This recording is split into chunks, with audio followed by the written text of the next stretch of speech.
আজকে একটা বিশেষ কারণে আমরা এখানে উপস্থিত হয়েছি। আমরা কুমিল্লার নগর সেবক হিসেবে আমাদের এনসিপি সমর্থিত, আমরা এনসিপি যাকে সমর্থন দিয়েছে আসন্ন সিটি কর্পোরেশনের নির্বাচনে নগর সেবক হিসেবে, মেয়র হিসেবে জাতীয় যুব শক্তির কেন্দ্রীয় আহ্বায়ক অ্যাডভোকেট মোহাম্মদ তারিকুল ইসলাম, আজকে আমরা তারিকুল ইসলাম সহ আমাদের এনসিপি যুব শক্তি, ছাত্র শক্তি, আমাদের শ্রমিক শক্তি, নারী শক্তির আমাদের যে সমন্বয় মিটিং ছিল সেটির মধ্য দিয়ে আজকে অ্যাডভোকেট তারিকুল ইসলামের প্রথম সাংগঠনিক কার্যক্রমের কুমিল্লা ভিত্তিক সূচনা হলো এবং কুমিল্লাবাসীর প্রত্যাশা, কুমিল্লাবাসীর প্রয়োজন বিবেচনায় অ্যাডভোকেট তারিকুল ইসলাম তার সাংগঠনিক কার্যক্রম, তার নির্বাচনী কার্যক্রম, তার নির্বাচনী এই জার্নি সেটি পুরোটাই পরিচালিত করবে। কুমিল্লাবাসীর প্রত্যেকটা মানুষের কাছে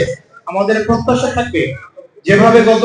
আমাদের প্রয়োজন জাতীয় সংসদ নির্বাচনে আপনারা আমাদের পাশে এসে দাঁড়িয়েছিলেন, আপনাদের বিপুল সমর্থন আমাদেরকে দিয়েছিলেন, আপনাদের প্রত্যাশা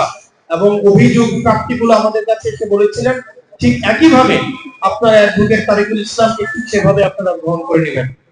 আমরা অ্যাডভোকেট তারিকুল ইসলাম এই কুমিল্লার আধুনিকীকরণ, কুমিল্লার নাগরিক সমস্যার সমাধান, কুমিল্লার নাগরিক সুবিধাগুলোর ন্যায্যতা নিশ্চিতকরণ, নাগরিক ভোগ নিরসন করতে প্রয়োজনীয় ব্যবস্থা নেওয়া, এই কার্যক্রমগুলো অ্যাডভোকেট তারিকুল ইসলামের অব্যাহত থাকবে এবং আমরা বিশ্বাস করি